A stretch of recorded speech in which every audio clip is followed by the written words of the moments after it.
લઈએ આપણે જોયું તો આપણે કયા કયા પાપોમાંથી મુક્તિ મળે? તો રસનો વેપાર કરતા હોય, પોતાના ધર્મથી વિચલિત ગયા હોય, વ્યભિચાર કરતા હોય, લોકોને ઠગતા હોય, આવા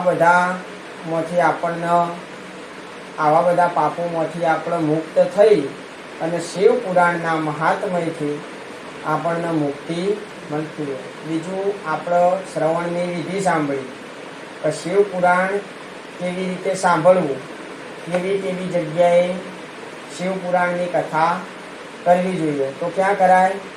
મંદિરમાં, નદી કિનારે, દેવસ્થાનમાં અને ઘરમાં. એ 4 જગ્યાએ આપણે શિવ પુરાણની કથા કરી શકાય. આજે આપણે આપણા ઘરની અંદર શિવ પુરાણ મહાપુરાણનો બીજી સંહિતા, જે વિદ્યેશ્વર સંહિતા ના નામની સંહિતા છે, એના 18 અધ્યાય છે. કેટલા અધ્યાય? 18 અધ્યાય છે. એ 18 અધ્યાય આપણે આજે જોઈશું. એમાં સૂત મુનિના, પ્રયાગના મુનિઓ, પ્રયાગની અંદર 88,000 ઉજ્જવલેતા મુનિ હતા. એ મુનિએ પાપ નાશ કરનારું સાધન વિષયકનો પ્રશ્ન કર્યો અને એના સંદર્ભમાં સૂત પુરાણીએ શિવ પુરાણનો પરિચય આપ્યો. સાધ્ય, સાધન વગેરે વિચાર અને શ્રવણ, કીર્તન, મનન 3 સાધનોથી શ્રેષ્ઠતાનું પ્રતિપાદન બતાવ્યું. ભગવાનના શિવલિંગના સાકાર અને નિરાકાર વિગ્રહનું પૂજાનું રહસ્ય બતાવ્યું. બરોબર? તો મહેશ્વરનું, બ્રહ્મા અને વિષ્ણુ પોતાના નિષ્કલ સ્વરૂપનો પરિચય આપવાનું, લિંગના પૂજનનું મહત્વ બતાવ્યું, રુદ્રાક્ષનું મહત્વ બતાવ્યું, ભસ્મનું મહત્વ બતાવ્યું. આ બધું વિદ્યેશ્વર સંહિતાની અંદર આ બધી વિદ્યા આપેલી છે. તો આપણે આજે શિવ મહાપુરાણનો પ્રથમ સંહિતા, વિદ્યેશ્વર સંહિતા સાંભળશું. શ્રી ગણેશાય નમઃ. પ્રયાગમાં સૂતજીને મુનિઓ દ્વારા તરત પાપ નાશ કરનારા સાધન વિષયકનો પ્રશ્ન પૂછવામાં આવ્યો. તો જે આદિ અને અંતમાં તથા મધ્યમાં પણ નિત્ય મંગલમય છે, જેમની સમાનતા અથવા તુલના ક્યાંય નથી, જે આત્માના સ્વરૂપને પ્રકાશિત કરનાર દેવતા પરમાત્મા છે, જેમને 5 મુખ છે અને જે રમતા રમતા ખેલમાં અનાયાસ જગતની રચના, પાલન અને સંહાર તથા અનુગ્રહ અને તિરોભાવ રૂપ 5 પ્રબળ કર્મ કરતા રહે છે, તેવા સર્વશ્રેષ્ઠ અજર અમર અંબિકાપતિ ભગવાન શંકરનું હું મનમાં ને મનમાં જ ચિંતન કરું છું. ત્યારબાદ વ્યાસજી કહે છે જે ધર્મનું મહાન ક્ષેત્ર છે અને જ્યાં ગંગા યમુનાનો સંગમ થયો છે, એવા પરમ પુણ્યમય પ્રયાગમાં જે બ્રહ્મલોકનો માર્ગ છે, સત્યવ્રતમાં તત્પર રહેનારા મહાતેજસ્વી મહાભાગ મહાત્મા મુનિઓએ એક વિશાળ જ્ઞાન યજ્ઞનું આયોજન કર્યું. એ જ્ઞાન યજ્ઞના સમાચાર સાંભળીને પૌરાણિક શિરોમણી વ્યાસ શિષ્ય મહામુનિ સૂતજી મુનિઓના દર્શનાર્થે પધાર્યા. સૂતજીને આવતા જોઈ તે બધા મુનિ તે સમયે હર્ષથી હર્યા ભર્યા થઈ ગયા, ખીલી ઉઠ્યા અને અત્યંત પ્રસન્ન ચિત્તથી તેમણે સૂતજીનું વિધિવત સ્વાગત કર્યું અને સત્કાર કર્યો. ત્યાર પછી તે પ્રસન્ન મહાત્માઓએ એમની વિધિવત સ્તુતિ કરી વિનયપૂર્વક હાથ જોડીને આ પ્રકારે બોલ્યા. સર્વજ્ઞ વિદ્વાન રોમહર્ષણજી, આપ બહુ મોટા ભાગ્યશાળી છો અને તે દ્વારા આપે વ્યાસજીના મુખે સ્વયંની પ્રસન્નતા માટે જ સંપૂર્ણ પુરાણ વિદ્યા પ્રાપ્ત કરી એટલે જ આપ આશ્ચર્ય સ્વરૂપ કથાઓના ભંડાર છો. ઠીક બરાબર એ જ રીતે જેમ રત્નાકર સમુદ્ર મોટા મોટા રત્નોનો આગાર છે, તેમ આ ત્રણેય લોકમાં ભૂત, વર્તમાન અને ભવિષ્ય તથા બીજી પણ કોઈ વસ્તુ છે એ સર્વથી તમે અજ્ઞાત નથી. અમારું પરમ સૌભાગ્ય કે આ યજ્ઞમાં દર્શન કરવા અહીં પધાર્યા અને આ નિમિત્તે અમારું કશુંક કલ્યાણ કરનાર છો, કેમ કે આપનું આગમન નિરર્થક હોઈ શકે જ નહીં. આ પહેલાં પણ અમે આપની પાસેથી શુભાશુભ તત્વની પૂરેપૂરું વર્ણન સાંભળ્યું છે, પરંતુ એમાં હજુ અમને સંપૂર્ણ તૃપ્તિ થઈ નથી. અમને તો વારંવાર એને સાંભળવાની ઈચ્છા થાય છે. હે ઉત્તમ બુદ્ધિવાળા સૂતજી, આ વખતે અમારે એક જ વાત સાંભળવી છે. જો આપનો અનુગ્રહ હોય તો ગોપનીય ગુપ્ત હોવા છતાં પણ આપ એ વિષયનું વર્ણન કરો. ઘોર કળિયુગ આવવાથી મનુષ્ય પુણ્ય કર્મોથી નિવૃત્ત થઈ જાય છે, દુરાચારમાં ફસાઈ જાય છે અને બધા જ સત્ય ભાષણથી વિમુક્ત થઈ જાય છે, અન્યોની નિંદામાં તત્પર રહે છે, પારખું ધન હડપ કરી લેવાની ઈચ્છા કરે છે, એમના મન પર સ્ત્રીમાં આસક્ત થઈ જતા હોય છે અને બીજા પ્રાણીઓની હિંસા પણ કર્યા કરશે. પોતાના દેહને શરીરને જ આત્મા સમજશે. મૂઢ નાસ્તિક અને પશુ બુદ્ધિ રાખનાર થશે. માતા પિતા સાથે પણ દ્વેષ બુદ્ધિ રાખશે. બ્રાહ્મણો લોભરૂપી મગરનો કોળિયો બની જશે, અર્થાત લોભી બનશે. વેદ વેચીને પણ જીવિકા ચલાવશે. વિદ્યા પણ માત્ર ધન ઉપાર્જન માટે જ ભણશે. મદથી ચકચૂર થઈ જશે. સ્વજાતિના ધર્મનો પરિત્યાગ કરશે. ઘણું કરીને લોકોને છેતરશે. ઠગ વિદ્યાનો આશરો લે છે. ત્રણેય કાળની સંધ્યા ઉપાસના કરે નહીં. બ્રહ્મ જ્ઞાનથી શૂન્ય બનશે. સમસ્ત ક્ષત્રિયો પણ સ્વધર્મનો ત્યાગ કરશે. કંજૂસી, પાપી અને વ્યભિચારી થઈ જશે. એમનામાં શૌર્યનો અભાવ હશે. તેઓ કુત્સિત ચોરીનું કર્મ કરશે અને એ દ્વારા જીવિકા ચલાવશે. શૂદ્રો જેવા વર્તાવ કરશે. એમના ચિત્ત કામવાસનાનો દાસ બની જશે. વૈશ્ય સંસ્કાર ભ્રષ્ટ, સ્વધર્મ ત્યાગી, કુમાર્ગી, માત્ર ધનોપાર્જન પરાયણ તથા તોલ માપમાં પણ પોતાની કુત્સિત વૃત્તિનો પરિચય દેનારા થશે. આ જ રીતે શૂદ્રો બ્રાહ્મણોના આચારમાં તત્પર થશે. એમની આકૃતિ ઉજ્જવળ હશે, અર્થાત તેઓ પોતાના કર્મ ધર્મ છોડીને ઉજ્જવળ ફૂલ ફટાક થઈને વ્યર્થ જ ફર્યા કરશે. તે સ્વભાવત પોતાનો ધર્મ છોડશે. એમના વિચાર ધર્મ વિરુદ્ધ હશે. તે કુટિલ અને દ્વિજ નિંદક બનશે. જો ધન મળી જશે તો કુકર્મમાં જોતરાઈ જશે. વિદ્વાન થશે તો વાદ વિવાદમાં ફસાઈ જશે. પોતાની જાતને કુલીન માનીને 4 વર્ણો સાથે રોટી બેટી વ્યવહાર કરશે. સમસ્ત વર્ણોને પોતાના કુસંગ સંપર્કથી ભ્રષ્ટ કરશે. અધિકારની સીમાનું મર્યાદાનું ઉલ્લંઘન કરશે અને દ્વિજોચિત સત્કર્મોનું અનુષ્ઠાન કરનારા થશે. કળિયુગની સ્ત્રીઓ ઘણું કરીને સદાચારથી ભ્રષ્ટ થશે અને વારંવાર પતિનું અપમાન કરનારી થશે. સાસુ સસરાનો દ્રોહ કરનારી થશે. એમને કોઈનો ભય નહીં લાગે. મલિન ભોજન કરશે. કુત્સિત હાવભાવ ચેનચાળા કરવામાં તત્પર રહેશે. એમના શીલ સ્વભાવ ખરાબ થઈ જશે અને તેઓ પોતાના પતિની સેવાથી વિમુખ બની જશે. હે સૂતજી, આ રીતે જેમની બુદ્ધિ નષ્ટ થઈ ગઈ હશે, જેમણે સ્વધર્મનો ત્યાગ કર્યો હશે, આવા લોકોને આલોક અને પરલોકમાં ઉત્તમ ગતિ કેવી રીતે પ્રાપ્ત થશે? આ જ ચિંતાથી અમારા મન સદા વ્યાકુળ રહે છે. પરોપકાર જેવો બીજો કોઈ ધર્મ નથી. તેથી જે નાના સરખા ઉપાયથી આમના સર્વ પાપોનો તત્કાળ નાશ થઈ જાય, એ ઉપાય આ વખતે કૃપાપૂર્વક અમને બતાવો, કેમ કે તમે સમસ્ત સિદ્ધાંતોના જાણકાર છો, જ્ઞાતા છો. છે એ ભાવિત આત્મા. મુનિઓની આ વાત સાંભળીને સૂતજી મનમાં ને મનમાં ભગવાન શંકરનું સ્મરણ કરીને એમને આ પ્રમાણે કહેવા લાગ્યા. સૂતજી કહે છે, સાધુ મહાત્માઓ, તમે બહુ સરસ વાત પૂછી છે. તમારો આ પ્રશ્ન ત્રણેય લોકના હિતનો છે, હિતકારક છે. હું ગુરુદેવ વ્યાસજીનું સ્મરણ કરીને આપ લોકોના સ્નેહને વશ થઈને આ વિષયનું વર્ણન કરીશ. તમે આદરપૂર્વક સાંભળો. સૌથી ઉત્તમ જે શિવ પુરાણ છે તે વેદાંતનું સાર સ્વરૂપ સર્વસ્વ છે. વક્તા અને શ્રોતાના સમસ્ત પાપ સમૂહનો નાશ કરીને ઉદ્ધાર કરવા વાળું છે.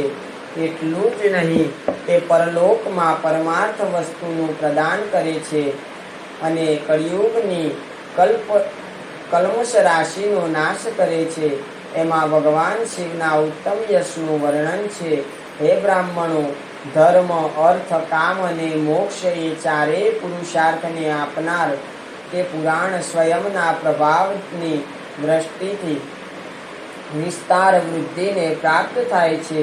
વિપ્રવરો, એ સર્વોત્તમ શિવ પુરાણના અધ્યયન માત્રથી તે કળિયુગના પાપ શક્ત જીવ શ્રેષ્ઠતમ ગતિને પ્રાપ્ત થાય છે. જ્યાં સુધી શિવ પુરાણનો ઉદય નહીં થાય ત્યાં સુધી કળિયુગના મહા ઉત્પાત જગતમાં નિર્ભય થઈને વિચર્યા કરશે. આ પુરાણ વેદ તુલ્ય મનાય છે. આ વેદ કલ્પ પુરાણનું પ્રણયન સૌથી પહેલા ભગવાન શિવે જ કર્યું હતું. વિદ્યેશ્વર સંહિતા, રુદ્ર સંહિતા, વિનાયક સંહિતા, ઉમા સંહિતા, માતૃ સંહિતા, એકાદશ રુદ્ર સંહિતા, કૈલાસ સંહિતા, શતરુદ્ર સંહિતા, કોટિ રુદ્ર સંહિતા, સહસ્ત્ર કોટિ રુદ્ર સંહિતા, વાયવી સંહિતા અને ધર્મ સંહિતા. આ રીતે આ પુરાણના 12 ભેદ અથવા ખંડ છે. આ 12 સંહિતાઓ અત્યંત પુણ્યમયી મનાય છે. હે બ્રાહ્મણો, હવે હું એમાં આવતા શ્લોકોની સંખ્યા બતાવી રહ્યો છું. તમે સૌએ આદરપૂર્વક સાંભળો. વિદ્યેશ્વર સંહિતામાં 10,000 શ્લોક છે. રુદ્ર સંહિતા, વિનાયક સંહિતા, ઉમા સંહિતા અને માતૃ સંહિતા, એમાં દરેકમાં 8,000 શ્લોક છે. હે બ્રાહ્મણો, એકાદશ રુદ્ર સંહિતામાં 13,000, કૈલાસ સંહિતામાં 6,000, શતરુદ્ર સંહિતામાં 3,000, કોટિ રુદ્ર સંહિતામાં 9,000, સહસ્ત્ર કોટિ રુદ્ર સંહિતામાં 11,000, વાયવી સંહિતામાં 4,000 અને ધર્મ સંહિતામાં 12,000 શ્લોક છે. આ રીતે મૂળ શિવ પુરાણની શ્લોક સંખ્યા 1,00,000 છે, પરંતુ વ્યાસજીએ એને 24,000 શ્લોકમાં સંક્ષેપ કરી આપ્યો. પુરાણોની ક્રમ સંખ્યાના વિચારથી આ શિવ પુરાણનું સ્થાન ચોથું છે. એમાં 7 સંહિતાઓ છે. પૂર્વકાળમાં ભગવાન શિવે શ્લોક સંખ્યાની દ્રષ્ટિએ 100 કરોડ શ્લોકોનો એક પુરાણ ગ્રંથ ગ્રથિત કર્યો હતો. સૃષ્ટિના આરંભે નિર્મિત થયેલા એ પુરાણ સાહિત્ય અત્યંત વિસ્તૃત હતું. પછી દ્વાપર આદિ યુગમાં દ્વૈપાયન, વ્યાસ વગેરે મહર્ષિઓએ જ્યારે પુરાણોનું 18 ભાગમાં વિભાજન કરી દીધું, એ વખતે સંપૂર્ણ પુરાણોનું સંક્ષિપ્ત રૂપ માત્ર 4 લાખ શ્લોકોનું રહી ગયું.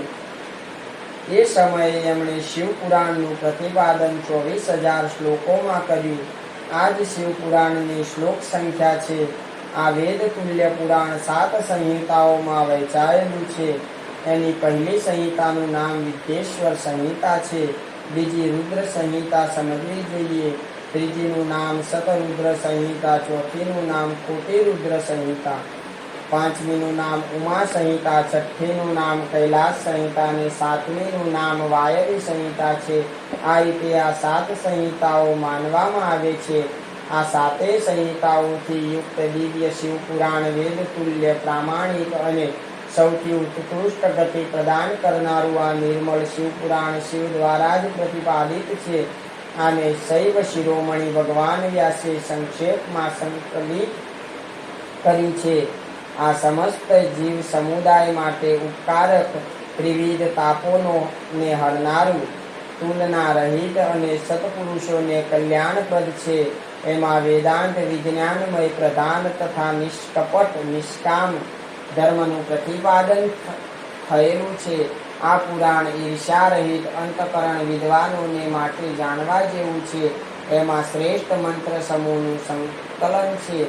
ધર્મ અર્થ અને કામ એમ ત્રિવર્ગની પ્રાપ્તિના સાધનનું પણ વર્ણન છે. આ ઉત્તમ શિવ પુરાણ સમસ્ત પુરાણોમાં શ્રેષ્ઠ છે. વેદ વેદાંતમાં વેદ રૂપથી વિચલિત પરમ વસ્તુ પરમાત્માનું એમાં ગાન કરવામાં આવ્યું છે. જે ખૂબ આદરથી આ વાંચશે અને સાંભળશે તે ભગવાન શિવનો પ્રિય થઈને પરમ ગતિને પ્રાપ્ત કરી લેશે.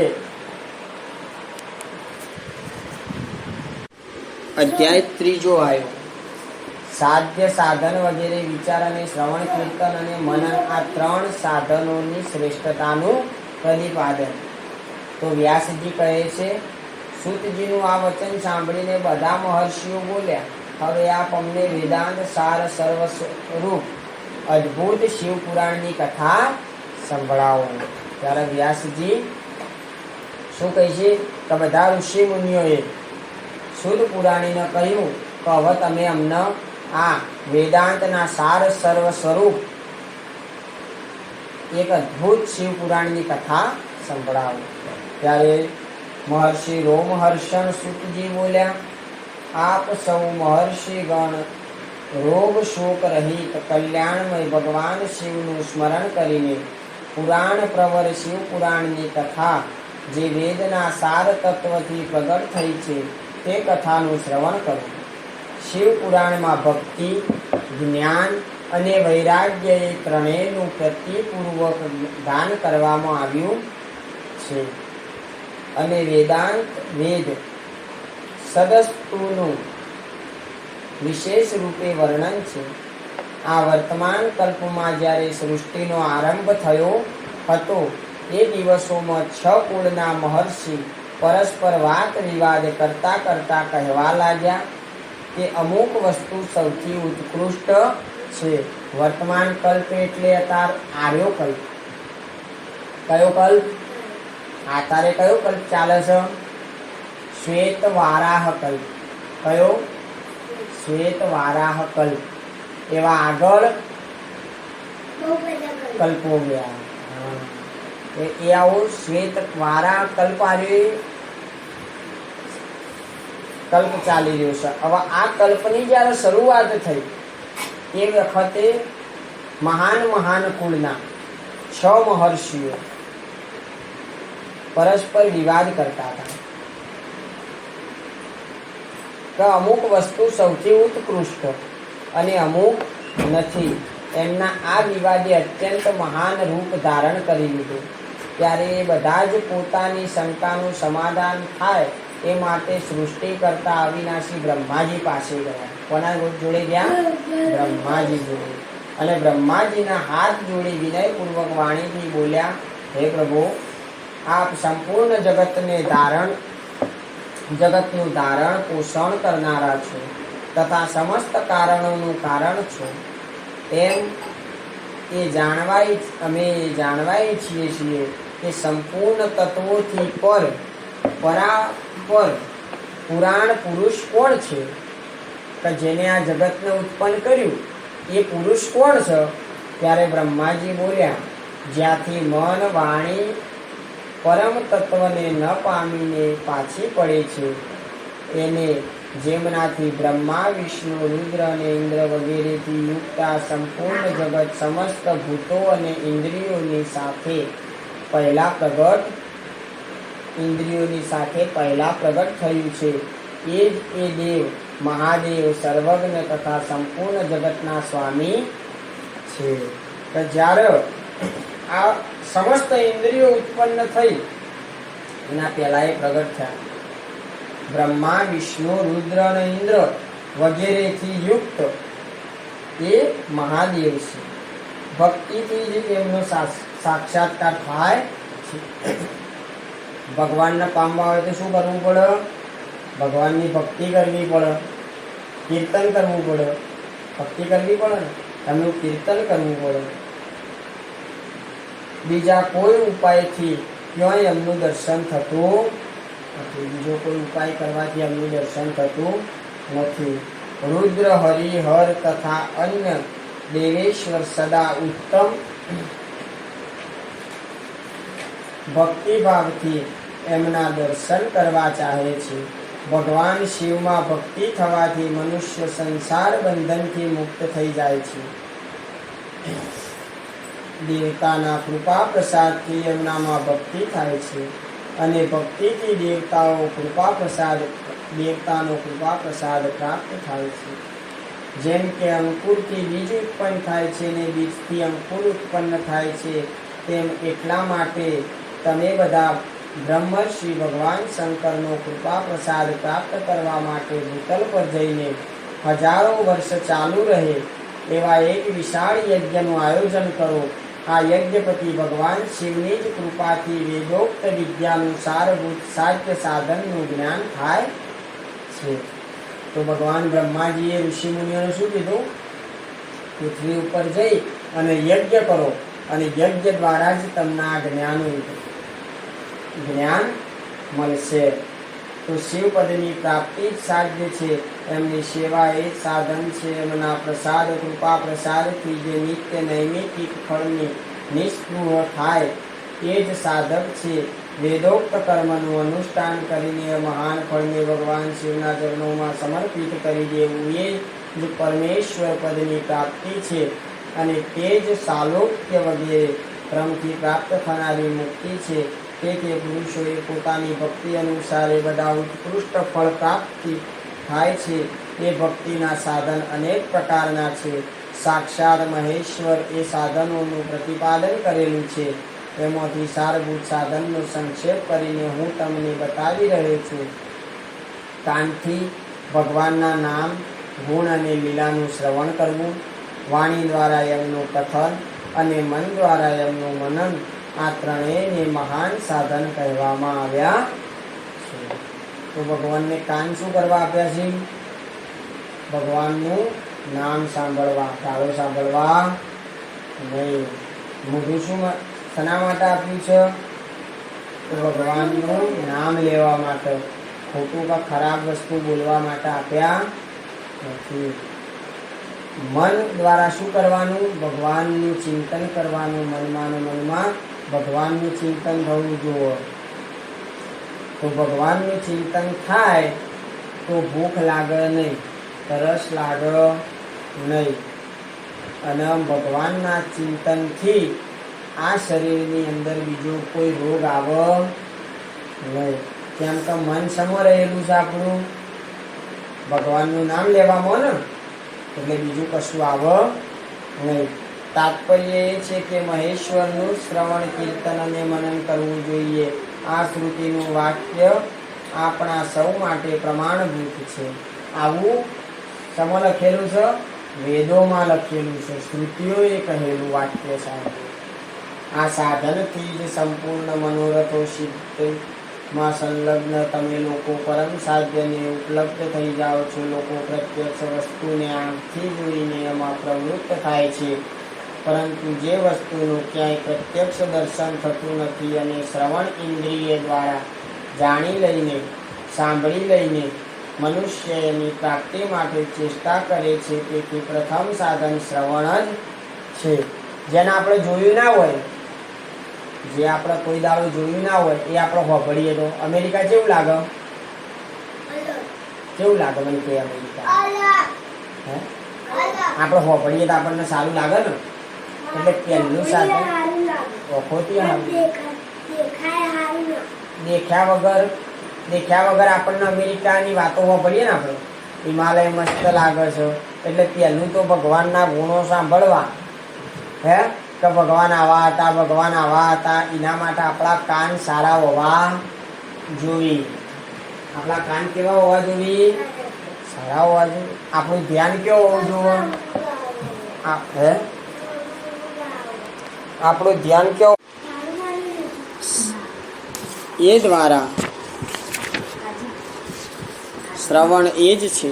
એ દ્વારા ગુરુમુખે તત્વ સાંભળીને શ્રેષ્ઠ બુદ્ધિવાળો વિદ્વાન પુરુષ અન્ય સાધન કીર્તન અને મનનની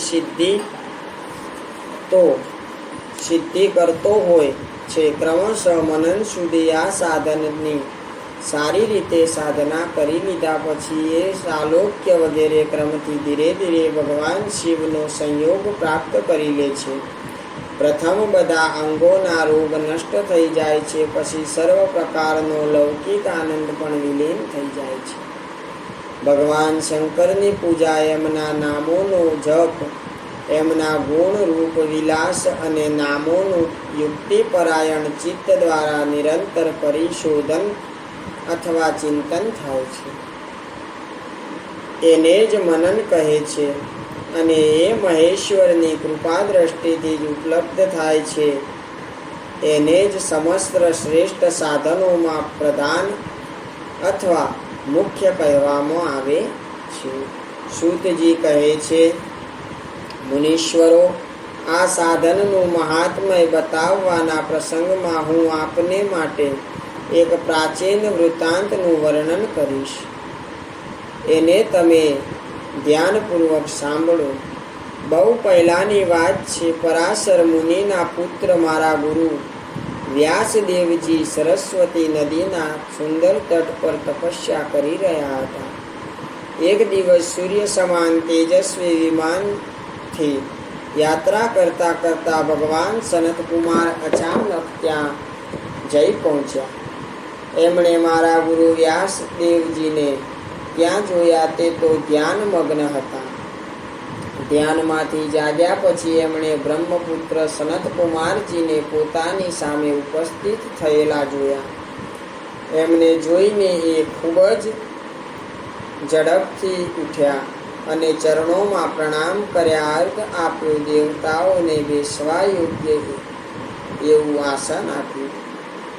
ત્યારે પ્રસન્ન થયેલા ભગવાન સનતકુમાર વિનીત ભાવથી ઊભા રહેલા વ્યાસજી પ્રત્યે ગંભીર વાણીમાં બોલ્યા, હે મુને, તમે સત્ય વસ્તુનું ચિંતન કરો. તે સત્ય પદાર્થ ભગવાન શિવ જ છે, જેનો તમે સાક્ષાત્કાર કરવા ચાહો છો. તમારા સાક્ષાત્કારનો વિષય સ્વયં ભગવાન શિવ છે. ભગવાન શંકરનું શ્રવણ, કીર્તન અને મનન આ ત્રણેય મહત્તર સાધન કહેવાય છે. આ ત્રણેય વેદ સંમત છે. પૂર્વકાળમાં હું બીજા સાધનોના સંભ્રમમાં પડીને ફરતો મંદરાચલ પર જઈ પહોંચ્યો અને ત્યાં તપસ્યા કરવા માંડી. ત્યાર પછી મહેશ્વર શિવની આજ્ઞાથી ભગવાન નંદિકેશ્વર ત્યાં આવ્યા. એમની મારા પર બહુ મોટી દયા હતી.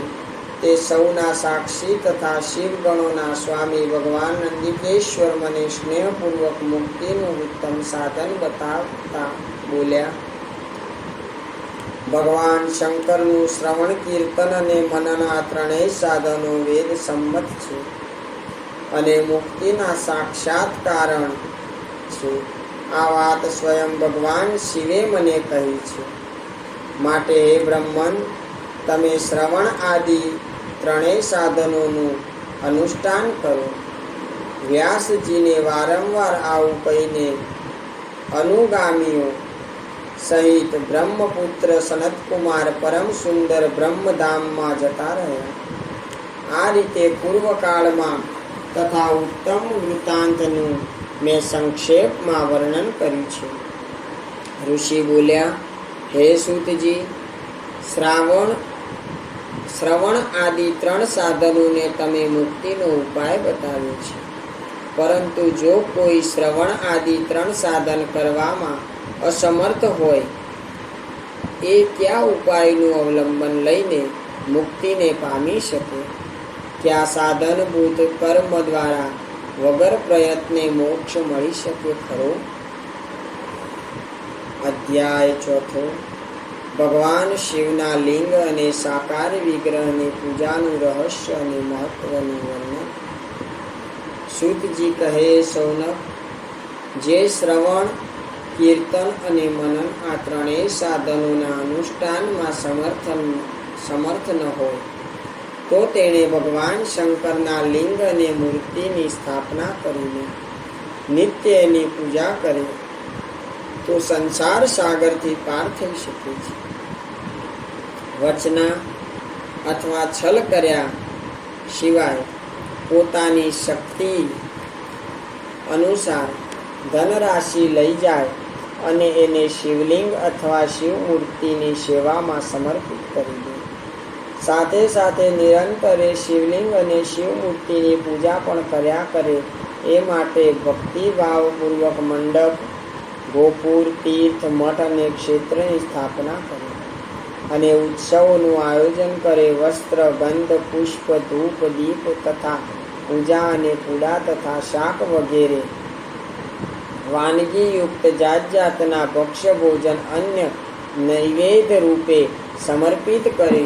છત્ર, ધ્વજા, પંખો, ચમ્મર અને અંગો સહિત રાજોપચારની જેમ બધો સામાન ભગવાનના શિવલિંગ અને મૂર્તિને ચડાવી દે. પ્રદક્ષિણા, નમસ્કાર અને યથાશક્તિ જપ કરે. આહ્વાનથી લઈને વિસર્જન સુધી દરરોજ ભક્તિભાવથી પૂજા સંપન્ન કરે. આ રીતે શિવલિંગ અથવા શિવમૂર્તિમાં ભગવાન શંકરની પૂજા કરનાર પુરુષ શ્રવણ આદિ સાધનોનું અનુષ્ઠાન ન કરે તો પણ ભગવાન શિવની પ્રસન્નતાથી સિદ્ધિ પ્રાપ્ત કરી લે છે. આ પહેલાંના સમયમાં પણ ઘણા મહાત્મા પુરુષ લિંગ અને મૂર્તિ શિવમૂર્તિની પૂજા કરવા માત્રથી ભવબંધનથી મુક્ત થઈ ચૂક્યા છે. ઋષિઓએ પૂછ્યું, મૂર્તિમાં જ સર્વત્ર દેવતાઓની પૂજા થાય છે, લિંગમાં નહીં, પરંતુ ભગવાન શિવની પૂજા બધી જગ્યાએ મૂર્તિમાં અને લિંગમાં પણ કેમ થાય છે? ત્યારે સૂતજીએ કહ્યું, હે મુનીશ્વરો, તમારો આ પ્રશ્ન ખૂબ જ પવિત્ર અને અત્યંત અદ્ભુત છે. આ વિષયમાં મહાદેવજી વક્તા થઈ શકે છે. બીજા કોઈ પુરુષ ક્યારેય અને ક્યાંય પણ આનું પ્રતિપાદન નથી કરી શકતા. આ પ્રશ્નના સમાધાન માટે ભગવાન શિવે જે કાંઈ કહ્યું અને મેં ગુરુ મુખે જે રીતે સાંભળ્યું છે એવી જ રીતે ક્રમશઃ હું વર્ણન કરીશ. એકમાત્ર ભગવાન શિવ જ બ્રહ્મરૂપ હોવાને કારણે નિષ્કલ્પ નિરાકાર કહેવાય છે. રૂપવાન હોવાને કારણે એમને સકલ પણ કહ્યા છે. એટલે શિવ ભગવાન સકલ અને નિષ્કલ બંને છે. શિવ નિષ્કલ નિરાકાર હોવાને કારણે એમની પૂજાનું આધારભૂત લિંગ પણ નિરાકાર જ પ્રાપ્ત થઈ છે.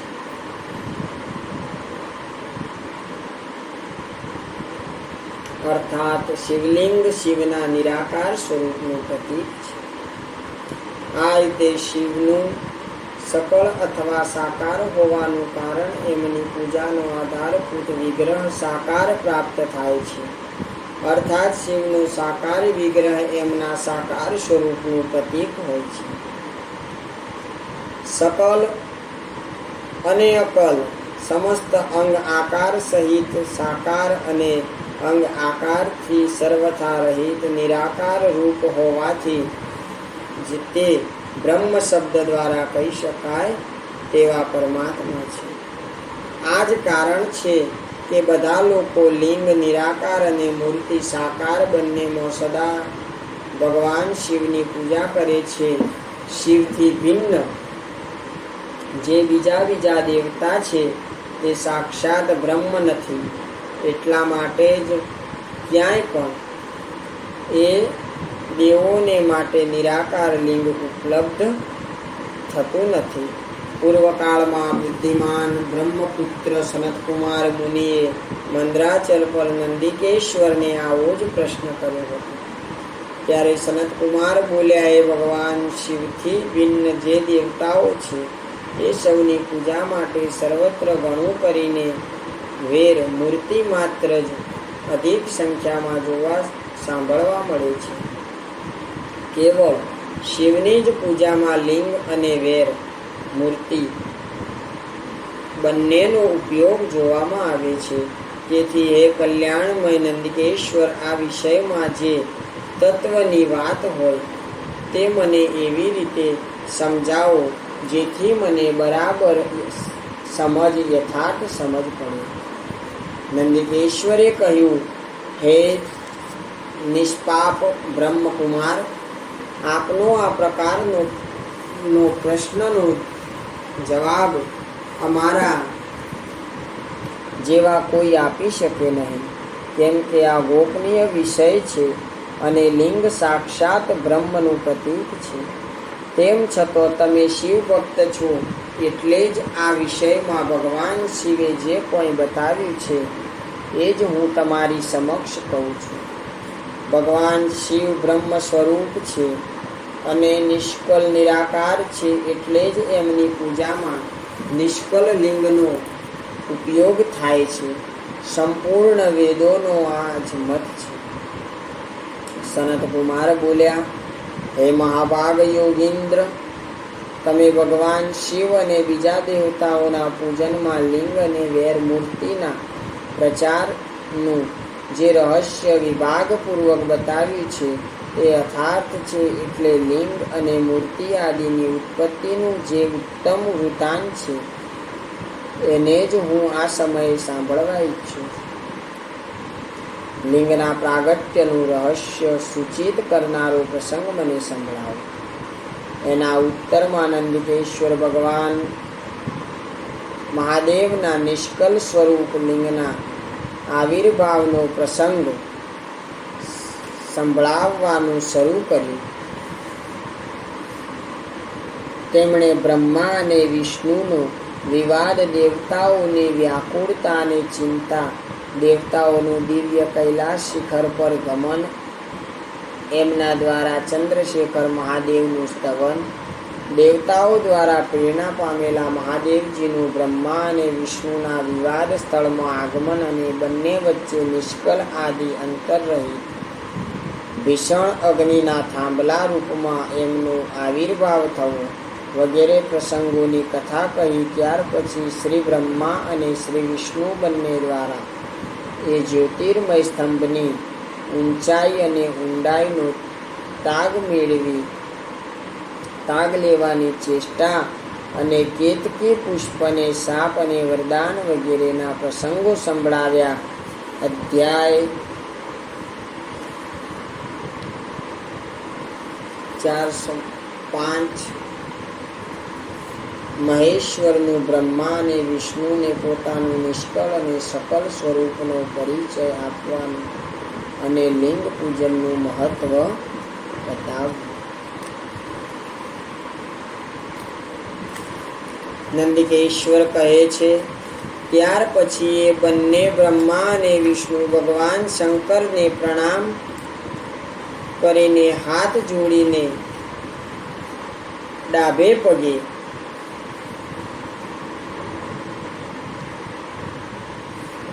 ડાબે જમણે ભાગે ચૂપચાપ ઊભા રહી ગયા. પછી એ બંનેએ ત્યાં સાક્ષાત પ્રગટ પૂજનીય મહાદેવજીને શ્રેષ્ઠ આસન પર બેસાડીને પવિત્ર પુરુષ વસ્તુ વગેરે વસ્તુઓ દ્વારા એમનું પૂજન કર્યું. લાંબા સમય સુધી અવિકૃત ભાવથી સુસ્થિર રહેનારી વસ્તુને પુરુષ વસ્તુ કહેવાય છે અને થોડોક સમય સુધી ટકે તેવી વસ્તુને ક્ષણભંગુર વસ્તુ કહેવાય છે. આ રીતે વસ્તુના બે ભેદ જાણવા જોઈએ. જે લાંબા સમય સુધી સારી રહે એને પુરુષ વસ્તુ કહેવાય અને જે થોડા સમયમાં ખરાબ થઈ જાય એને ક્ષણભંગુર વસ્તુ કહેવાય. આવા બે ભેદ છે વસ્તુના. પુરુષ વસ્તુઓથી શિવનું પૂજન કર્યું એ બતાવાય છે. હાર, નુપુર, કેયુર, કિરીટ, મણિમય કુંડળ, યજ્ઞોપવીત, ઉત્તરીય વસ્ત્ર, પુષ્પમાળા, રેશમી વસ્ત્ર, હાર, મુદ્રિકા, પુષ્પ, તાંબુલ, કપૂર, ચંદન અને અગરનો અનુલેપ, ધૂપ, દીપ, ક્ષેત સત્ર, પંખો, ધ્વજા, ચામર અને અન્યોન્ય દિવ્ય ઉપહારો દ્વારા જેમનો વૈભવ વાણીમાં અવર્ણનીય તથા મનથી પણ પાર છે, જે કેવળ પશુપતિ પરમાત્માને જ યોગ્ય હતા, અને જેને પશુ બંધાયેલો જીવ કદાપી મેળવી શકે નહીં, એ બંનેએ સ્વયંના સ્વામી મહેશ્વરનું પૂજન કર્યું. સૌથી પહેલો ત્યાં બ્રહ્મા અને વિષ્ણુએ ભગવાન શંકરની પૂજા કરી. આ પૂજાથી પ્રસન્ન થઈને ભક્તિપૂર્વક ભગવાન શિવે ત્યાં નમ્ર ભાવે ઉભેલા બંને દેવતાઓને સ્મિત આપતા કહ્યું. મહેશ્વર બોલ્યા, હે પુત્રો, આજનો દિવસ મહાન દિવસ છે. એમાં તમે મારું પૂજન કર્યું, તેથી હું તમારા પર બહુ પ્રસન્ન છું. આ જ કારણે આ દિવસ પરમ પવિત્ર અને મહાનથી પણ મહાન ગણાશે. આજની તિથિ શિવરાત્રિના નામથી વિખ્યાત થઈને મને પરમ પ્રિય થશે. આ સમયે જે મારા લિંગની નિષ્કલ અંગ આકૃતિથી રહિત નિરાકાર સ્વરૂપનું પ્રતીક છે, તેની પૂજા કરશે તે પુરુષ જગતની સૃષ્ટિ તથા પાલન કરવાનું કાર્ય પણ કરી શકશે. જે કોઈ શિવરાત્રિ એ દિવસ રાત નિરાહાર રહીને અને જીતેન્દ્રિય રહીને પોતાની શક્તિ અનુસાર નિષ્કલ ભાવથી મારી યથોચિત પૂજા કરશે, એને મળનારા ફળનું વર્ણન હવે સાંભળો. 1 વર્ષ લગાતાર મારી પૂજા કરનારને જે ફળ મળે છે, જે સમગ્ર ફળ કેવળ શિવરાત્રિને નિમિત્તે મારું પૂજન કરનારને તત્કાળ મળી જશે. જેવી રીતે પૂર્ણિમાનો ચંદ્ર સમુદ્રમાં ભરતી આણે છે, એવી જ રીતે શિવરાત્રિની તિથિ મારા ધર્મની વૃદ્ધિનો સમય છે. આ તિથિમાં મારી સ્થાપના વગેરેનો મંગલમય ઉત્સવ થવો જોઈએ. પહેલાં જ્યારે હું જ્યોતિર્મય સ્વરૂપે પ્રગટ થયો હતો, એ સમય માગશર માસમાં આદ્રા નક્ષત્રયુક્ત પૂર્ણિમા અથવા પ્રતિપદા હતી. જે પુરુષ માગશર માસમાં આદ્રા નક્ષત્રમાં પાર્વતી સહિત મારું દર્શન કરશે અથવા મારી મૂર્તિ અથવા લિંગની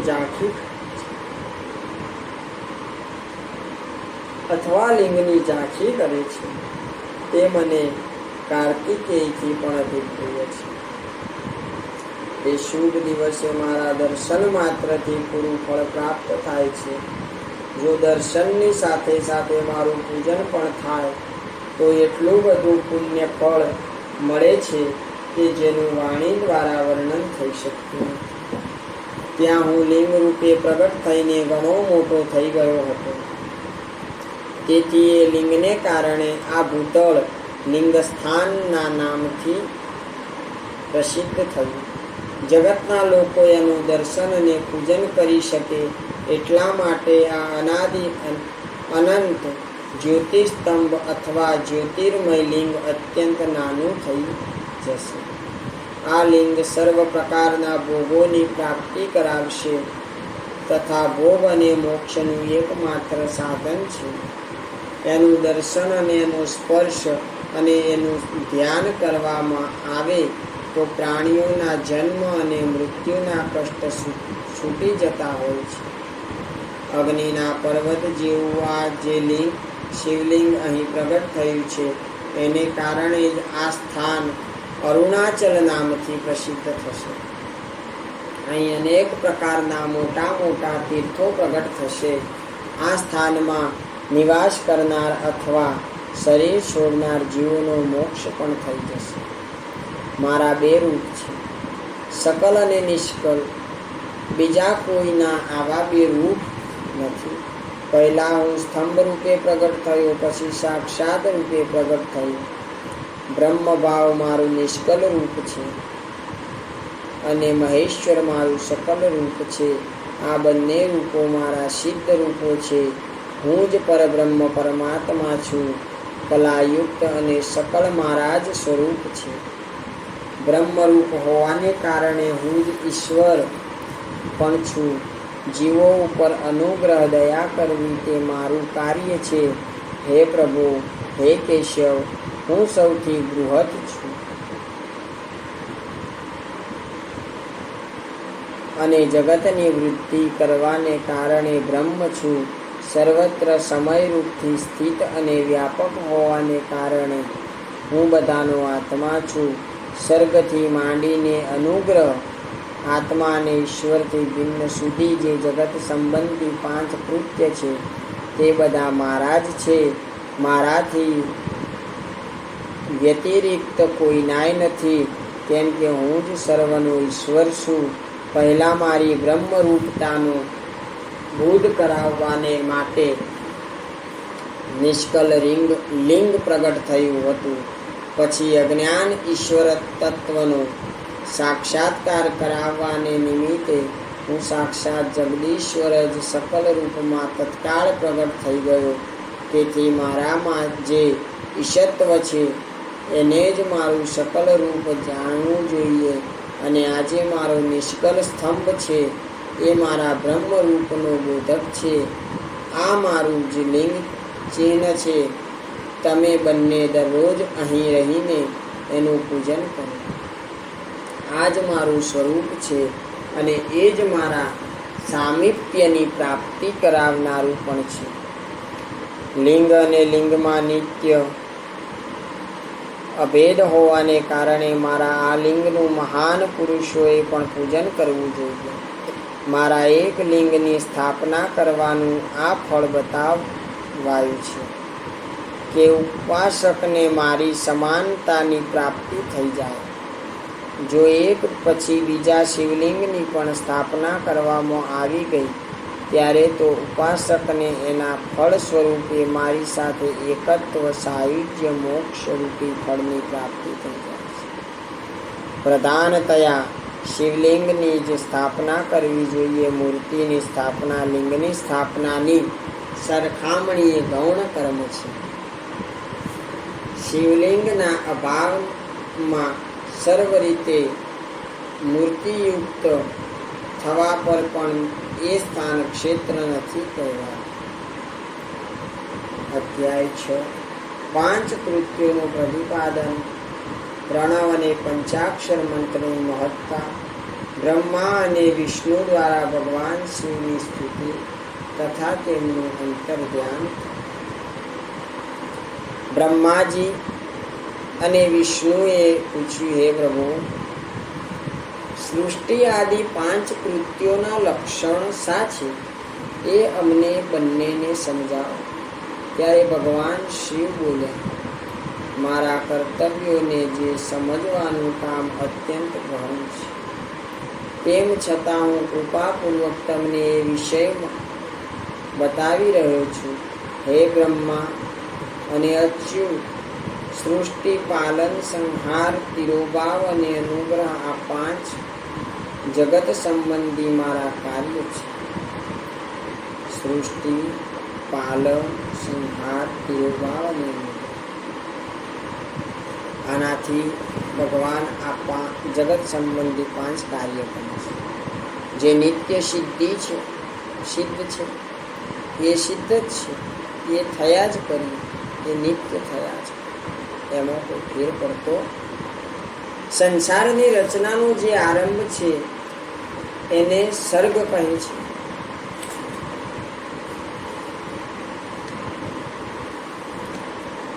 સર્ગ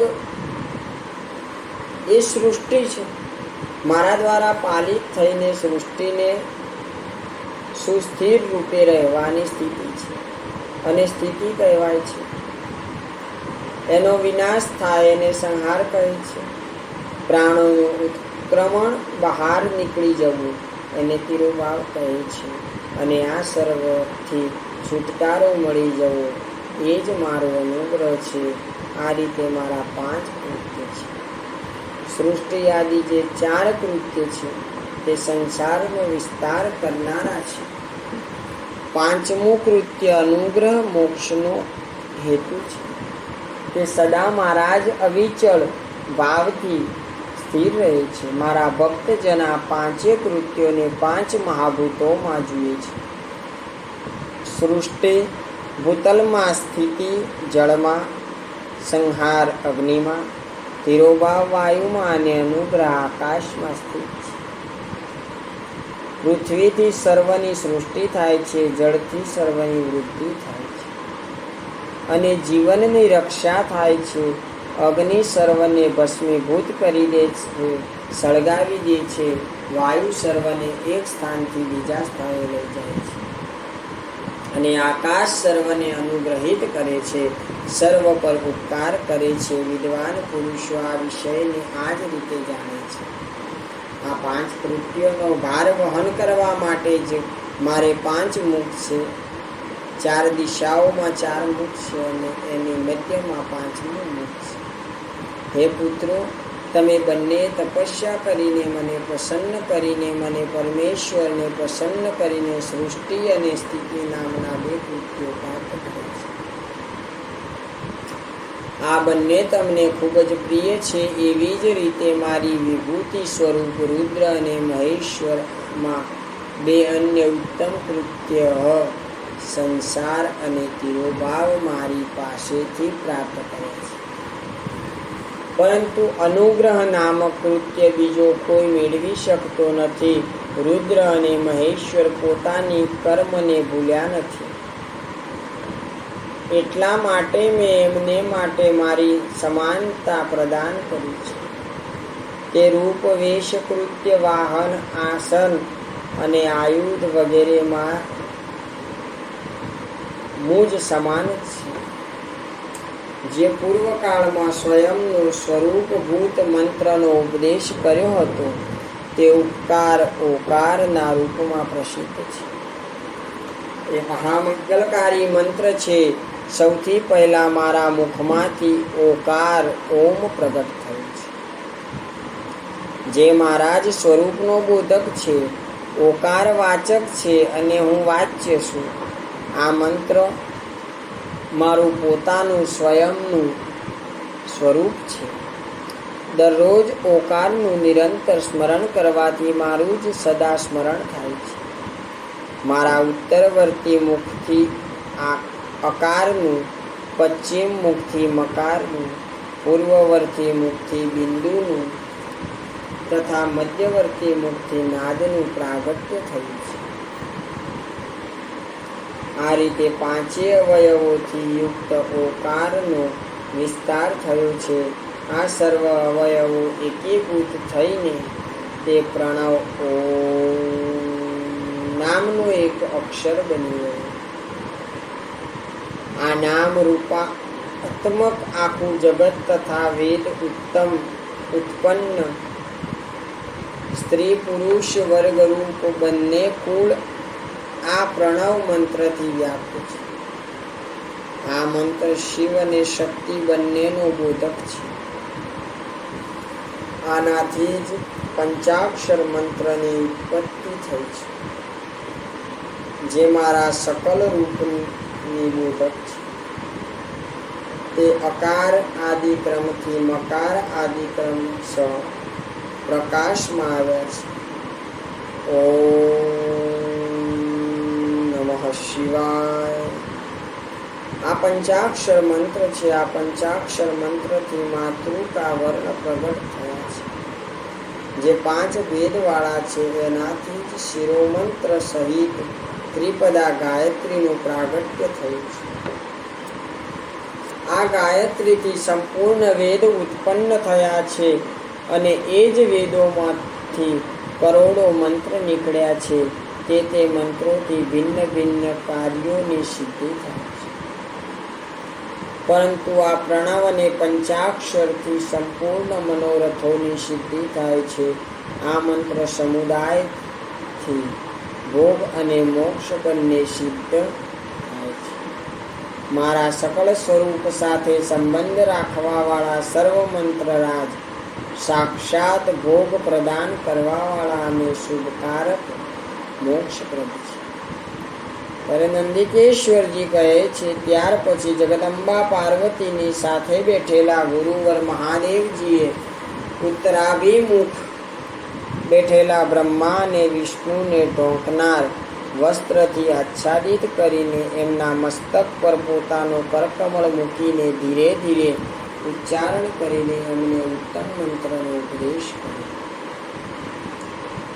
મંત્ર તંત્રમાં બતાવેલી વિધિનું પાલનપૂર્વક 3 વાર મંત્રનું ઉચ્ચારણ કરીને ભગવાન શિવે એ બંને શિષ્યોને મંત્રની દીક્ષા આપી.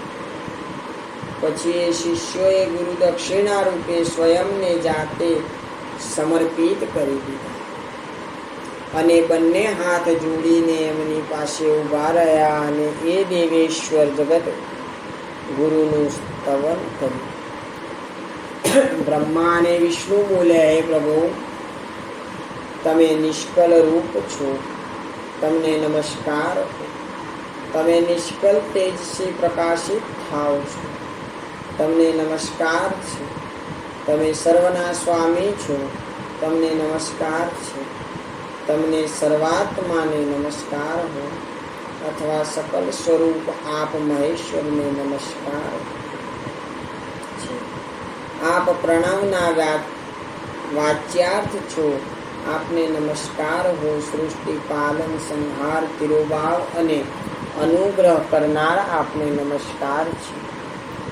આપના 5 મુખ છે, તમે મહેશ્વરને નમસ્કાર હો. પંચ બ્રહ્મ સ્વરૂપ 5 કૃત્યો વાળા આપને નમસ્કાર કરું છું. તમે સર્વના આત્મા છો, તમે બ્રહ્મ છો. આપના ગુણ અને આપની શક્તિઓ અનંત છે. આપને નમસ્કાર હો. આપના સકળ અને નિષ્કળ 2 સ્વરૂપ છે. તમે સદગુરુ અને શંભુ છો, તમને નમસ્કાર કરું છું. આ પદો દ્વારા પોતાના ગુરુ મહેશ્વરની સ્તુતિ કરીને બ્રહ્મા અને વિષ્ણુએ એમના ચરણમાં નમસ્કાર કર્યા.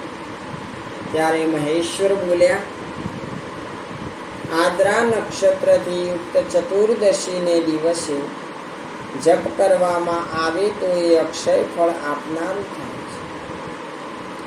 સૂર્યની સંક્રાંતિથી યુક્ત મહાઆદ્રા નક્ષત્રમાં 1 વાર કરેલો પ્રણવ જપ કોટી ગણા જપનું ફળ આપે છે. મૃગશિરા નક્ષત્રમાં અંતિમ ભાગ તથા પુનર્વસુ નક્ષત્ર આદિ ભાગ પૂજા, હોમ અને તર્પણ વગેરે માટે સદા આદ્રાની સમાન જ હોય છે. એ જાણવું જોઈએ, મારા અથવા મારા લિંગનું દર્શન પ્રભાત કાલમાં જ પ્રાતઃ અને સંગવ મધ્યાહન પૂર્વ કાળમાં કરવા જોઈએ. મારા દર્શન પૂજન માટે ચતુર્દશી તિથિ નિશિત વ્યાપીની અથવા પ્રદોષ વ્યાપીની લેવી જોઈએ, કેમ કે પરિવર્તિની તિથિથી યુક્ત ચતુર્દશીની પ્રશંસા કરવામાં આવે છે. પૂજા કરનારાઓ માટે મારી મૂર્તિ અથવા લિંગ બંને સમાન છે. તો પણ મૂર્તિ કરતાં લિંગનું સ્થાન ઊંચું છે, એટલા માટે મુમુક્ષુ પુરુષોએ એ કરવું જોઈએ. તે મૂર્તિથી પણ શ્રેષ્ઠ સમજીને લિંગનું જ પૂજન કરે. લિંગનું ઓમકાર મંત્રથી અને મૂર્તિનું પંચાક્ષર મંત્રથી પૂજન કરવું. શિવલિંગની સ્વયં જ સ્થાપના કરીને અથવા બીજા દ્વારા સ્થાપના કરાવીને ઉત્તમ દ્રવ્યમય ઉચ્ચારોથી પૂજા કરવી જોઈએ. આથી મારું પદ સુલભ થઈ જાય છે. આ રીતે એ બંને શિષ્યોને ઉપદેશ આપીને ભગવાન શિવ ત્યાં જ અંતર ધ્યાન થઈ ગયા. નમો નિષ્કલ રૂપાય નમો નિષ્કલ તેજસે નમઃ સકલ નાથાય નમસ્તે સકલાત્મને નમઃ પ્રણવ વાચ્યાય નમઃ પ્રણવલિંગિને નમઃ શ્રુત્યાદિકર્ત્રે ચ નમઃ પંચમુખાય તે પંચબ્રહ્મ સ્વરૂપાય પંચકૃત્યાય તે નમઃ આત્મને બ્રહ્મણે તુભ્યમંતન ગુણશક્તયે सकलाकलरूपाय संभवे गुरुवे नमः। અધ્યાય 7 શિવલિંગની સ્થાપના, તેના લક્ષણો અને પૂજનની વિધિનું વર્ણન તથા શિવપદની પ્રાપ્તિ કરાવનારા સત્કર્મોનું વિવેચન. ઋષિઓએ પૂછ્યું, હે સૂતજી, શિવલિંગની સ્થાપના કેવી રીતે કરવી જોઈએ? એનું લક્ષણ શું છે? એની પૂજા કેવી રીતે કરવી જોઈએ? કયા દેશકાળમાં પૂજા કરવી જોઈએ? અને કયા દ્રવ્યો દ્વારા એનું નિર્માણ થવું જોઈએ? ત્યારે સૂતજીએ કહ્યું, હે મહર્ષિઓ, હું આપ સૌને માટે આ વિષયનું વર્ણન કરું છું કે ધ્યાન દઈને સાંભળો અને સમજો. અનુકૂળ અને શુભ સમયમાં કોઈ પવિત્ર તીર્થમાં, નદી વગેરેના કિનારે પોતાની રુચિ પ્રમાણે એવી જગાએ શિવલિંગની સ્થાપના કરવી જોઈએ જ્યાં તેનું નિત્ય પૂજન થઈ શકે. પાર્થિવ દ્રવ્યથી, જળમય દ્રવ્યથી અથવા તૈજસ પદાર્થથી સ્વયંની રુચિ અનુસાર કલ્પોમાં કહ્યા અનુસાર લક્ષણોથી યુક્ત શિવલિંગનું નિર્માણ કરીને એની પૂજા કરવાથી ઉપાસકને એ પૂજનનો પૂરેપૂરો લાભ મળે છે, સંપૂર્ણ ફળ મળે છે. સંપૂર્ણ શુભ લક્ષણોથી યુક્ત શિવલિંગની જો પૂજા કરવામાં આવે તો તે તત્કાળ પૂજાનું ફળ આપનાર બને છે. જો ચલ પ્રતિષ્ઠા કરવી હોય તો એને માટે નાનું સરખું શિવલિંગ અથવા વગેરે શ્રેષ્ઠ મનાય છે. જો અચલ પ્રતિષ્ઠા કરવી હોય તો સ્થૂળ શિવલિંગ અથવા વિગ્રહ સારો મનાય છે. ઉત્તમ લક્ષણોથી યુક્ત શિવલિંગની પીઠ સહિત સ્થાપના કરવી જોઈએ. શિવલિંગની પીઠ મંડલાકાર, ચોરસ, ચૌકોર, ત્રિકોણ અથવા ખાટલાના પાયાની જેમ ઉપર નીચે જાડો અને વચમાં પાતળો એવો આકાર હોવો જોઈએ. આ પ્રકારે લિંગ પીઠ મહાન રૂપ આપનાર હોય છે. પહેલા માટીથી, પથ્થર વગેરે અથવા લોખંડ વગેરેથી શિવલિંગનું નિર્માણ કરવું જોઈએ. જે દ્રવ્યથી શિવલિંગનું નિર્માણ થયું હોય તે જ દ્રવ્યથી પીઠ પણ બનાવવી જોઈએ. આ જ સ્થાવર અચળ પ્રતિષ્ઠાવાળા શિવલિંગની વિશેષ વાત છે. ચર શિવલિંગમાં પણ લિંગ અને પીઠનું ઉપાદાન એક જ હોવું જોઈએ. પરંતુ બાણલિંગ માટે આ નિયમ નથી. લિંગની લંબાઈ નિર્માણ કરતા અથવા સ્થાપના કરનાર યજમાનના 12 આંગળ જેટલી હોવી જોઈએ. આવા શિવલિંગ જ ઉત્તમ કહેવાય છે. આથી ઓછી લંબાઈ હોય તો ફળ ઓછું મળે છે, પણ જો વધારે હોય તો દોષોની કોઈ વાત નથી. ચરલિંગમાં પણ આવો જ નિયમ છે. એની લંબાઈ ઓછામાં ઓછી કરતાના 1 આંગળ બરાબર હોવી જોઈએ. તેથી નાની હોય તો ફળ ઓછું મળે, પણ વધારે હોય તો દોષોની કોઈ વાત નથી. યજમાન માટે જરૂરી છે કે એક વિમાન અથવા દેવાલય બનાવડાવે જે દેવગણોની મૂર્તિઓથી અલંકૃત હોય. એનું ગર્ભગૃહ બહુ જ સુંદર, સુદૃઢ અને તખ્તા જેવું સ્વચ્છ હોવું જોઈએ. એને 9 પ્રકારના રત્નોથી વિભૂષિત કરેલું જોઈએ. એમાં પૂર્વ અને પશ્ચિમમાં એમ 2 દિશાઓમાં 2 મુખ્ય દ્વાર હોવા જોઈએ. જ્યાં શિવલિંગની સ્થાપના કરવાની હોય એ સ્થાનની નીચેના ખાડામાં નીલમ, લાલ, વૈદુર્ય, શ્યામ, મરક્ત, મોતી, મૂંગા, ગોમેદ અને હીરા અથવા નવા રત્નો તથા અન્ય મહત્વપૂર્ણ દ્રવ્યોને વૈદિક મંત્રો સાથે ભંડારવા જોઈએ. અધોજાત વગેરે 5 વૈદિક મંત્રો દ્વારા શિવલિંગનું 5 સ્થાનમાં ક્રમશઃ પૂજન કરીને અગ્નિમાં હવિષ્યને અનેક આહુતિ આપવી જોઈએ અને પરિવાર સહિત મારી પૂજા કરીને ગુરુ સ્વરૂપ આચાર્યને ધન અથવા ભાઈબંધુઓને ઈચ્છિત વસ્તુઓ આપવી ને સંતુષ્ટ કરવા, યાચકોને જડ, સુવર્ણ, ગૃહ અને ભૂસંપત્તિ તથા ચેતન ગાય વગેરે વૈભવ પ્રદાન, સ્થાવર જંગમ બધા જીવોને યત્નપૂર્વક સંતુષ્ટ કરીને એક ખાડામાં સુવર્ણ તથા 9 પ્રકારના રત્નો ભરીને અધોજાતાદિ વૈદિક મંત્રોનું ઉચ્ચારણ કરીને પરમ કલ્યાણકારી મહાદેવજીનું ધ્યાન કરવું. ત્યાર પછી નાદ ઘોષથી યુક્ત મહામંત્ર ઓકારનું ઉચ્ચારણ કરીને પેલા ખાડામાં શિવલિંગની સ્થાપના કરીને એને પીઠથી સંયુક્ત કરવું. આ રીતે પીઠયુક્ત શિવલિંગની સ્થાપના કરીને એને નિત્ય લેપ લાંબા વખત સુધી ટકી રહે તેવો મસાલો ભેગો કરીને તેને સ્થિર કરી દેવું. આ રીતે ત્યાં પરમ સુંદર મૂર્તિની સ્થાપના કરવી જોઈએ. સારાંશ એ છે કે ભૂમિ સંસ્કાર વગેરે બધી વિધિ જે શિવલિંગની પ્રતિષ્ઠા માટે કરી છે તેવી જ મૂર્તિ પ્રતિષ્ઠા માટે પણ સમજવી જોઈએ.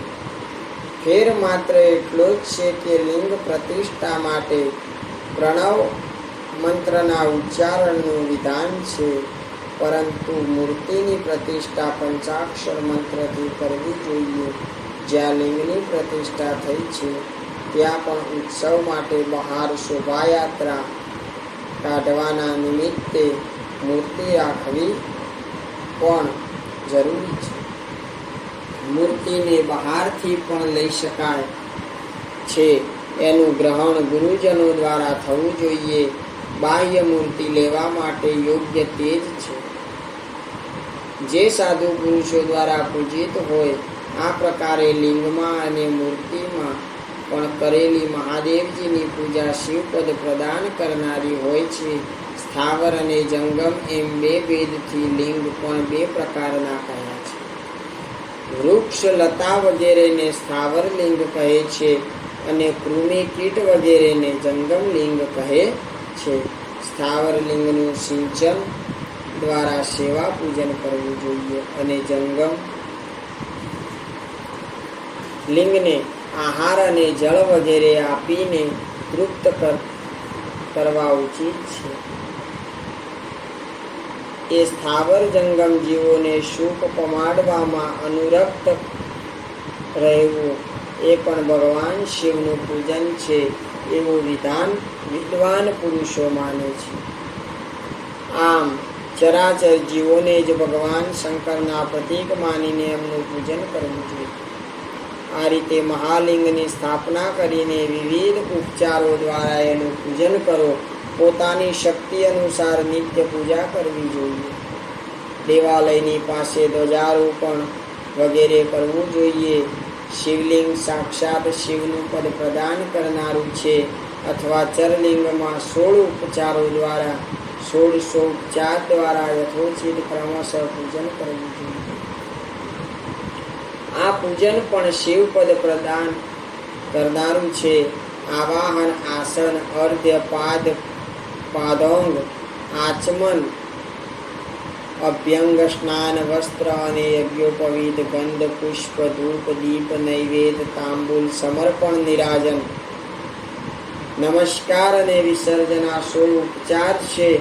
અથવા અર્ધ લઈને નૈવેદ્ય સુધી વિધિવત પૂજન કરો. અભિષેક, નૈવેદ્ય, નમસ્કાર અને તર્પણ આ બધું યથાશક્તિ નિત્ય કરો. આ રીતે કરેલું શિવનું પૂજન શિવપદની પ્રાપ્તિ કરાવે છે. અથવા કોઈ મનુષ્ય દ્વારા સ્થાપિત શિવલિંગમાં ઋષિઓ દ્વારા સ્થાપિત શિવલિંગમાં, દેવતાઓ દ્વારા સ્થાપિત શિવલિંગમાં, સ્વયંભૂ પ્રગટ થયેલ સ્વયંભૂ શિવલિંગમાં તથા પોતાના દ્વારા નૂતન સ્થાપિત કરેલા શિવલિંગમાં પણ ઉપચાર સંપૂર્ણ સમર્પણપૂર્વક જેમ બતાવ્યું છે તેમ પૂજન કરવાથી અથવા પૂજન સામગ્રી આપવાથી ઉપરયુક્ત સમગ્ર ફળ પ્રાપ્ત કરી લેવાય છે. ક્રમશઃ પરિક્રમા અને નમસ્કાર કરવાથી પણ શિવપદને પ્રાપ્ત કરાવે છે. જો નિયમપૂર્વક શિવલિંગનું દર્શન માત્ર કરવામાં આવે તો પણ એ કલ્યાણપ્રદ છે.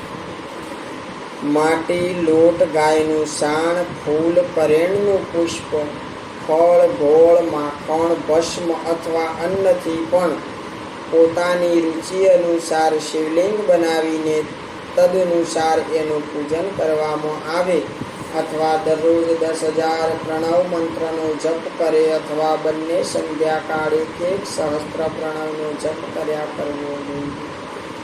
આ ક્રમશઃ પણ શિવપદની પ્રાપ્તિ કરાવનારું છે એમ જાણો. જપકાળમાં મકારાંત પ્રણવનો ઉચ્ચાર મનથી શુદ્ધિ કરનાર હોય છે.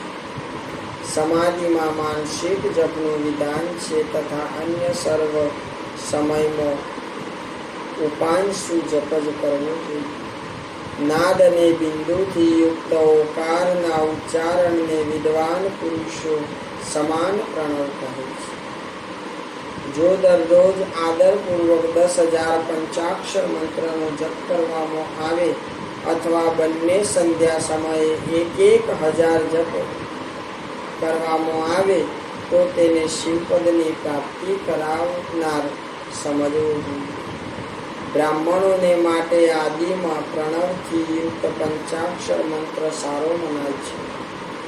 કલશથી સ્નાન, મંત્રની દીક્ષા, માતૃકાળોમાં ન્યાસ, સત્યથી પવિત્ર અંતઃકરણવાળા બ્રાહ્મણ તથા જ્ઞાની ગુરુ આ સર્વને ઉત્તમ મનાય છે.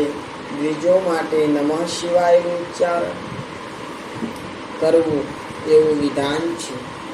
દ્વિજથી ભિન્ન હોય તેમને માટે અંતમાં નમઃ પદના પ્રયોગની વિધિ છે. એટલે શિવાય નમઃ આમ મંત્રનું ઉચ્ચારણ કરવું જોઈએ. સ્ત્રીઓ માટે પણ ક્યાંક વિધિપૂર્વક નમઃ અંત ઉચ્ચારણનું જ વિધાન છે. અર્થાત સ્ત્રીઓએ પણ શિવાય નમઃનો જપ કરવો જોઈએ. કોઈ ઋષિ બ્રાહ્મણની સ્ત્રીઓ માટે નમઃ પૂર્વક શિવાય ના જપની અનુમતિ આપે છે. એટલે તેઓ પણ નમઃ શિવાયનો જપ કરે. પંચાક્ષર મંત્રના 5 કરોડ જપ કરીને મનુષ્ય ભગવાન સદાશિવ સમાન થઈ જાય છે. 1, 2, 3 અથવા 4 કરોડ જપ કરવાની ક્રમશઃ બ્રહ્મા, વિષ્ણુ, રુદ્ર અને મહેશ્વરનું પદ પ્રાપ્ત થાય છે. અથવા મંત્રનો જેટલા વર્ણ હોય એના અલગ અલગ 1 લાખ જપ કરે અથવા બધા વર્ણોને એક સાથે જેટલા વર્ણ હોય એટલા લાખ જપ કરાવનાર સમજવા જોઈએ. જપ કરે આ પ્રકારના જપને શિવપદની પ્રાપ્તિ કરાવનાર સમજવા.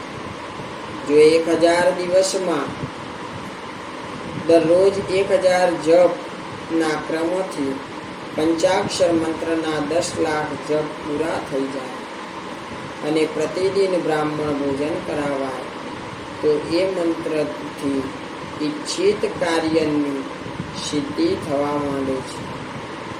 બ્રાહ્મણો માટે જરૂરી છે કે તે દરરોજ સવારે 1008 વાર ગાયત્રીનો જપ કરે.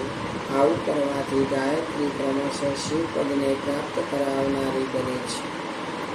વેદ મંત્રો અને વૈદિક સૂક્તોનો પણ નિયમપૂર્વક જપ કરવો જોઈએ. વેદોનું પારાયણ પણ શિવપદને અપાવનારું છે.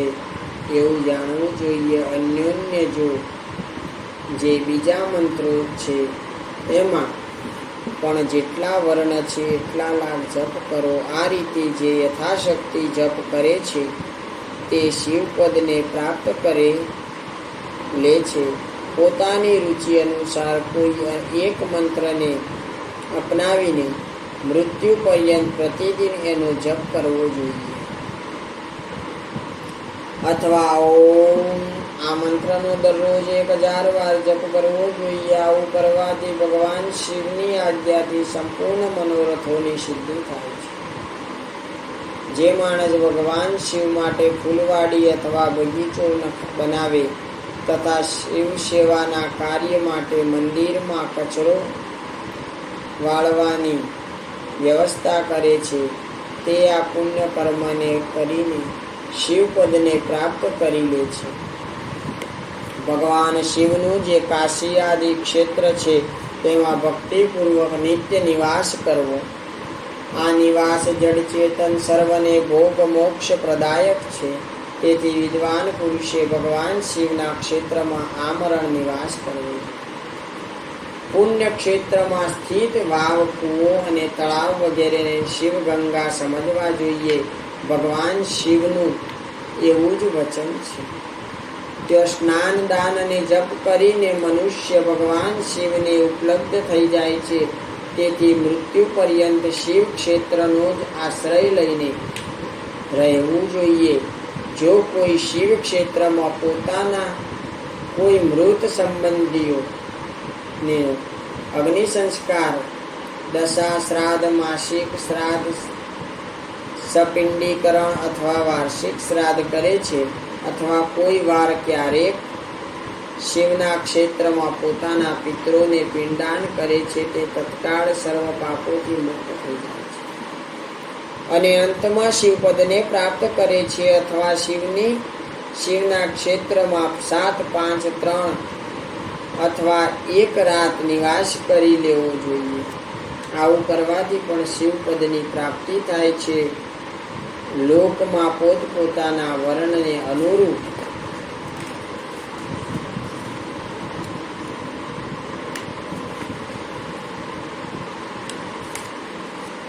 સદાચારનું પાલન કરવાથી પણ મનુષ્ય શિવપદને પ્રાપ્ત કરી લે છે. વર્ણાનુકૂળ આચરણથી તથા ભક્તિભાવથી તે પોતાના સત્કર્મનું અતિશય ફળ મેળવે છે. કામનાપૂર્વક કરેલા કર્મનું ઈચ્છિત ફળ શીઘ્ર જ મળી જાય છે. નિષ્કામ ભાવથી કરેલું સારું કર્મ સાક્ષાત શિવપદની પ્રાપ્તિ કરાવનારું બને છે. વચલા 2 પ્રહર છે. દિવસના 3 વિભાગ હોય છે: પ્રાતઃ, મધ્યાહ્ન અને સાયંકાળ. આ ત્રણેય કાળમાં ક્રમશઃ એક પ્રકારના કર્મનું સંપાદન થઈ શકે છે. સવારે શાસ્ત્ર વિહિત નિત્ય કર્મનું અનુષ્ઠાન કરવાનો સમય જાણવો, મધ્યાહ્ન કાળને સકામ કર્મ ને માટે ઉપયોગી છે તેમ જાણવું અને સાયંકાળ શાંતિ કર્મ માટે ઉપયુક્ત ઉચિત છે તેમ જાણવું જોઈએ. આ રીતે રાતના પણ સમયનું વિભાજન કરવામાં આવ્યું છે. રાતના 4 પ્રહરમાં જે વચલા 2 પ્રહર છે તેમને નિષેધ કાળ કહ્યા છે. વિશેષતઃ એ સમયમાં કરેલી ભગવાન શિવની પૂજા અભીષ્ટ ઈચ્છિત ફળને આપનારી છે. આવું જાણીને કર્મ કરવાવાળો મનુષ્ય યથાશક્તિ ફળનો ભાગી બને છે. વિશેષતઃ કળિયુગમાં તો કર્મથી જ ફળની સિદ્ધિ થાય છે. પોતપોતાના અધિકાર અનુસાર ઉપર કહ્યા પ્રમાણે કોઈ પણ કર્મ દ્વારા શિવનું આરાધન કરનારો પુરુષ જો સદાચારી હોય અને પાપ ભીરુ હોય તો પાપથી ડરતો હોય, બીતો હોય તો તેને તે કર્મના પૂરેપૂરા ફળ અવશ્ય પ્રાપ્ત કરી લે છે. ઋષિઓએ કહ્યું, હે સૂતજી, પુણ્ય ક્ષેત્ર ક્યાં ક્યાં છે જેમનો આશ્રય લઈને બધા સ્ત્રી પુરુષો શિવપદ પ્રાપ્ત કરી લે છે એ અમને સંક્ષેપમાં સમજાવો. શ્રી કૃષ્ણ કનૈયાલાલ વિજય. નમઃ પાર્વતી પતે. હર હર મહાદેવ.